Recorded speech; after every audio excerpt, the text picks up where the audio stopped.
So first thing, measurements. How many here, well, first of all, I'm guessing all of you or most of you are working in some kind of social media, is that right? Yeah, great. That would be my hope because you're here today. How many of you are familiar with things such as positive versus neutral versus negative sentiments in social? Okay. And then how many of you who did have your hands up actually doing something about it and measuring it? Great, we got a few pros in the audience. Awesome. So even if you have already started, or even before you get started on measuring social listening or measuring social sentiments for your brand, the first thing is take a step back. What you want to do is really take a step back and look at your objective. Because everything that you do in social should really be for the company's objective, right? Or your business objective.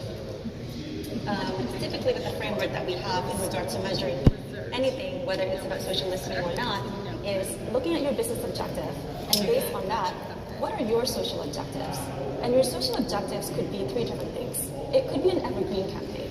If it's an evergreen objective, it could be that you want to increase your brand awareness, you want to be engaging with your audience.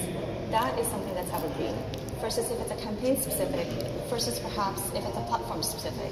So what you're doing on LinkedIn may be very different than what you're doing on Instagram, for instance. And based on those objectives, obviously then you come up with your KPIs or key performance indicators, and then also secondary metrics in order to support those KPIs. And once you start getting into social listening and social sentiments, the tendency is measure everything, right? So trust me, you don't need to measure everything. You really need to focus on the things that matter. Again, going back to your objective, whether it's about selling products or perhaps it's engaging with your audience, or perhaps it's getting the reach out there for sponsorships, whatever that objective is, those are the things that you need to measure.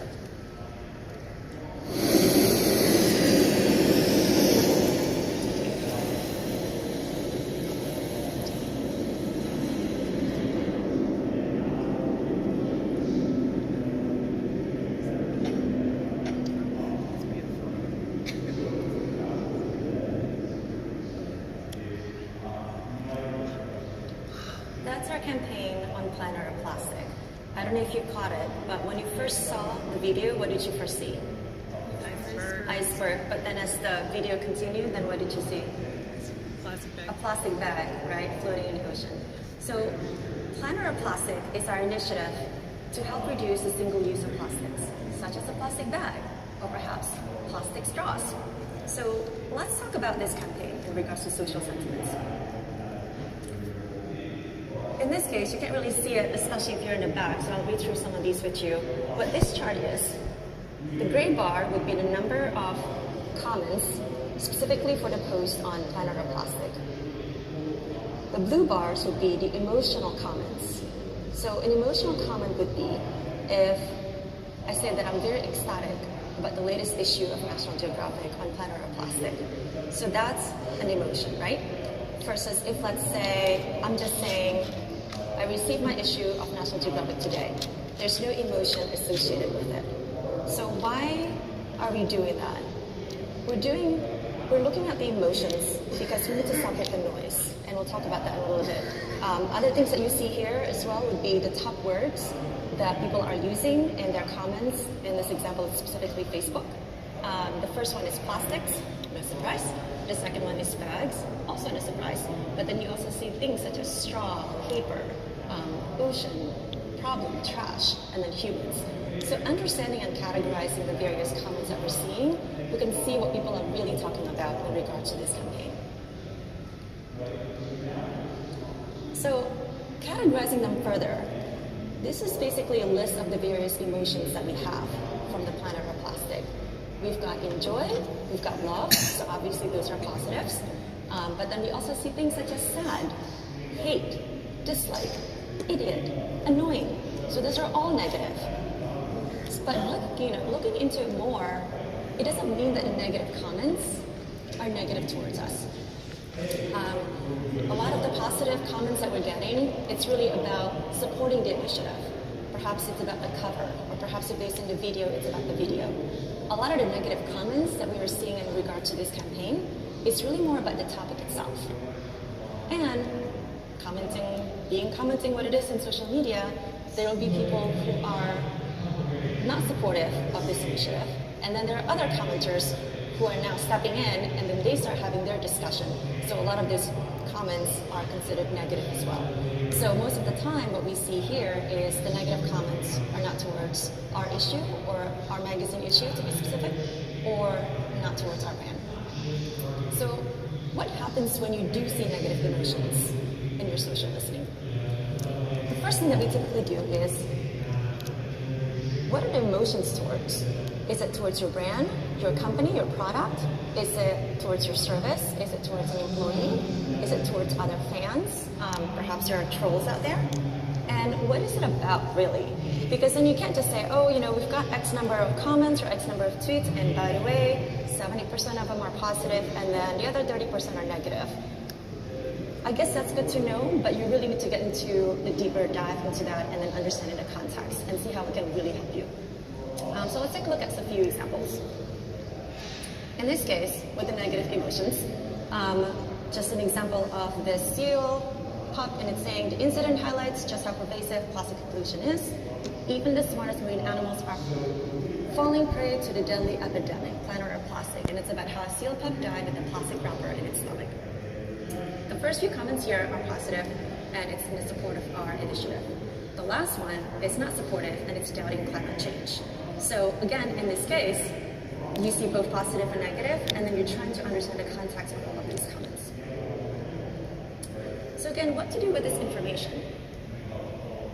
Typically, we look at the opportunities as audience engagement, what are the content topics, what is the content distribution that we could get, and then there's something with it and marketing campaign that we could use from the social listening. An example here on Engage. This is a video post of this guy who flies with birds every day. So it's amazing. It's gotten 16 million views, and then also over 10,000 comments.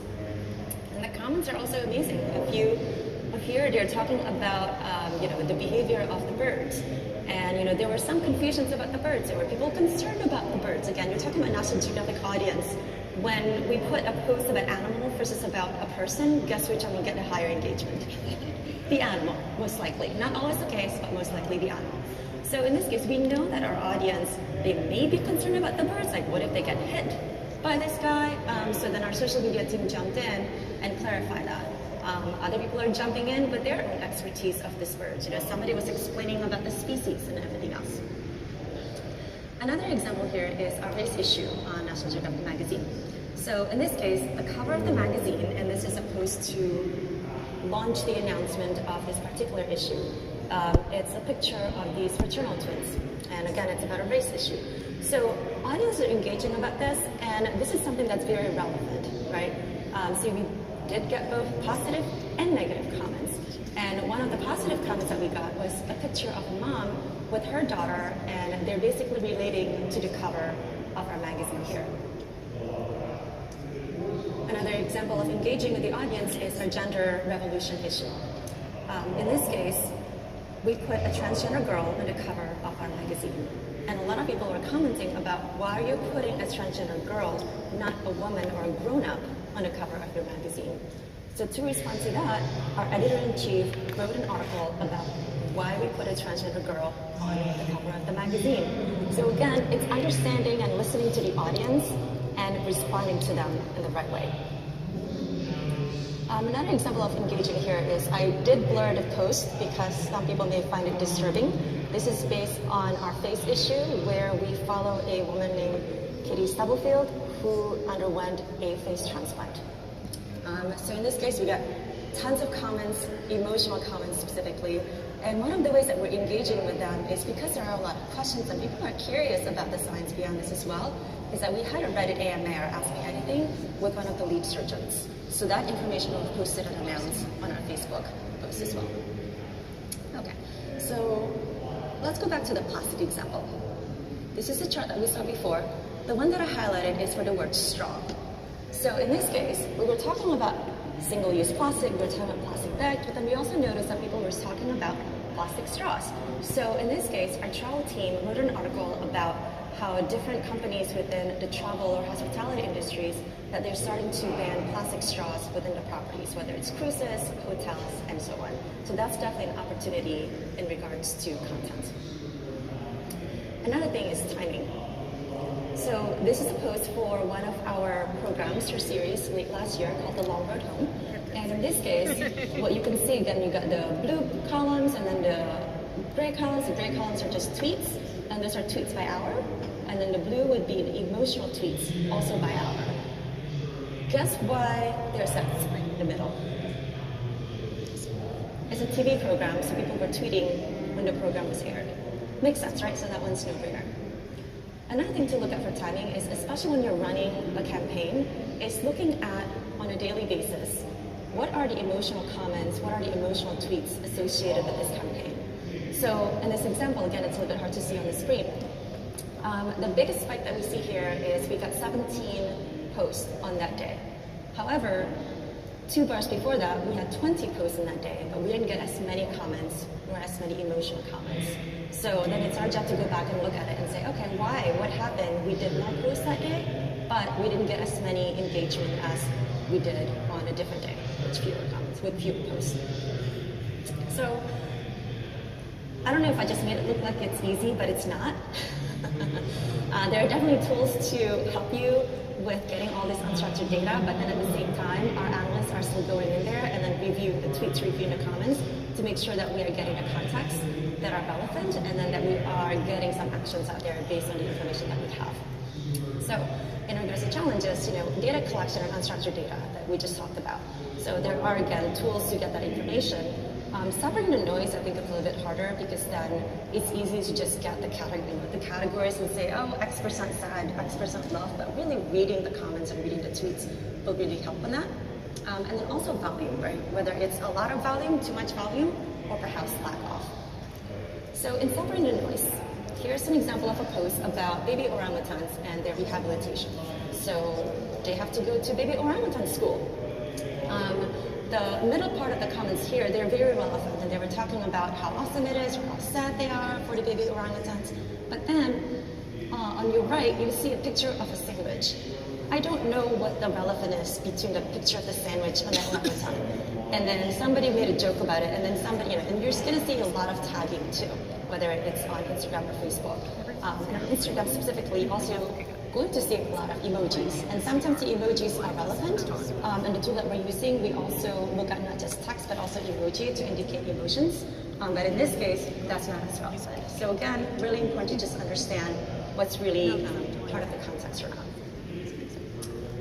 Looking at separating the noise again, this is about a wolf in Yellowstone called Mr. Blue. So again, we got everything from Perfect by Humans in New York to people making comments and somewhat jokes about it versus others who are just tagging others. So all of those comments are all adding up in the number of comments, but again, just because you get 10,000 comments doesn't mean that all 10,000 comments are worth it, right? And in regards to volume, so if you're running a post and then you get 50 comments, okay, maybe it depends on what your average is or what your benchmark is. So for us, typically, if it's something in the 50s, maybe 100, 200s, okay, that's interesting. But when we start looking at things that are in the hundreds or even thousands or tens of thousands, and that's really becoming more beneficial for us. So the most important thing too is that there's no one size fits all, because what you're doing on Facebook may be different in terms of what you're doing on LinkedIn. What you're doing for one campaign could be very different for another campaign. As I mentioned earlier, we have a lot of businesses with the National Geographic brand. So what we're doing for the magazine issues, they're going to be very different than what we're doing for the online store or perhaps the expeditions travel business. So I went through this super quickly. I want to make sure that we have enough time for Q&A as well. But some of the key takeaways here that we just talked about. Definitely focusing on the campaign objective is really important in order to focus on the metrics that you need to measure. Definitely need to balance the data automation and human intelligence. You don't want to spend too much time of just days and days, maybe even weeks gathering the data. You need to have some kind of automation for that. But once you have the data in front of you, you still need some kind of human intelligence to decipher it. Again, negative sentiments may not be negative for you. Again, looking at the context, is it related to your brand? Is it related to your product? Or is it really about the topic itself? Separating the noise is also important. That's why we focus a lot on the emotional comments and tweets instead of just any comments and tweets. And then finally, I think the most important one is really taking action. What do you do with this data? What are the opportunities that you can get from this information? So thank you, and I hope that you take away from this presentation wanting to be more actively and attentively listening to your social audience.